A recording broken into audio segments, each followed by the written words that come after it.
اللہ رب العزت کسی بھی جاہل کو ولایت نہیں دیتا ہے، کبھی نہیں دیتا۔ حق بات ہے، حق بات ہے۔ پہلے پروردگار اسے علم عطا فرمائے گا۔ بے شک حق ہے۔ یہ جو ہمارے بیٹھے رہتے ہیں نا گنجیڑی نشیڑی، جو 6 مہینے نہاتے نہیں ہیں، یہ جو چلم لگا کے بیٹھ جاتے ہیں درگاہوں کو، اس میں 3 دن ٹینٹ لگا کر کے، ایک عرس میں میری تقریر ہوئی اور یہی میرا ویڈیو وائرل ہوا۔ تقریر کے آدھا گھنٹے بعد میرے پاس ایک بابے کا فون آیا، سلیم اکبری صاحب کسی نے نمبر دے دیے؟ ہاں، میں نے کہا بولیے۔ کس نے کہا ہم نہیں نہاتے، میں روزانہ نہاتا ہوں۔ میں نے کہا مبارک ہو، اگلے عرس میں تیری تعریف کر دوں گا۔ میں نے کہا اگلے عرس میں تیری تعریف کر دیں گے بھائی۔ 6 مہینے نہیں نہاتے، چلم لگا لیں گے، نوجوان ہمارے چھوڑے اس کے ارد گرد بیٹھ جاتے ہیں، پورا سر تو جوؤں سے بھرا رہتا ہے، کپڑے گندے اتنے کہ پاس میں بیٹھو بدبو آئے، ہم نے انہیں ولی بنا کے رکھ دیا ہے۔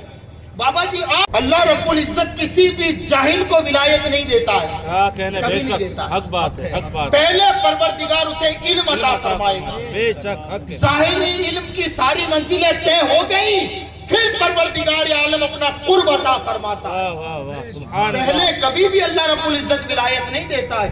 ارے مجھے بتاؤ، یہ جو ہمارے بیٹھے رہتے ہیں نا گنجیڑی نشیڑی، جو 6 مہینے نہاتے نہیں ہیں، یہ جو چلم لگا کے بیٹھ جاتے ہیں درگاہوں کو، اس میں 3 دن ٹینٹ لگا کر کے، ایک عرس میں میری تقریر ہوئی اور یہی میرا ویڈیو وائرل ہوا۔ تقریر کے آدھا گھنٹے بعد میرے پاس ایک بابے کا فون آیا، سلیم اکبری صاحب کسی نے نمبر دے دیے؟ ہاں، میں نے کہا بولیے۔ کس نے کہا ہم نہیں نہاتے، میں روزانہ نہاتا ہوں۔ میں نے کہا مبارک ہو، اگلے عرس میں تیری تعریف کر دوں گا۔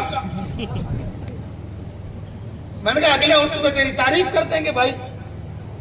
6 مہینے نہیں نہاتے، چلم لگا لیں گے، نوجوان ہمارے چھوڑے اس کے ارد گرد بیٹھ جاتے ہیں، پورا سر تو جوؤں سے بھرا رہتا ہے، کپڑے گندے اتنے کہ پاس میں بیٹھو بدبو آئے، ہم نے انہیں ولی بنا کے رکھ دیا ہے۔ بابا جی آپ دعا کریں، آپ اللہ کے ولی۔ ارے تیری ماں بستر پہ پڑی ہوئی ہے، اس کے پیر دبا یار۔ سرکار بایزید بستامی رحمت اللہ علیہ سلسلہ نقشبند کی عظیم ترین ذات قرآن مقدس پڑھ رہے تھے، اللہ رب العزت نے قرآن میں فرمایا اللہ کے بھی حقوق کو ادا کرو، والدین کے بھی حقوق کو ادا کرو۔ ماں کی خدمت میں حاضر ہوئے، اماں جان تیرے حقوق تو معاف کر دے، میں پھر اللہ کے حقوق ادا کرنے میں نکل جاتا ہوں۔ 12 سال اللہ کی تلاش جنگلوں میں کرتے رہے، بے شک بے شک۔ ایک سے دوسرا جنگل، دوسرے سے تیسرا، تیسرے سے چوتھا، رات کے حصے میں بستام کے جنگل میں پہنچے، وہیں پر آپ کا مکان بھی تھا۔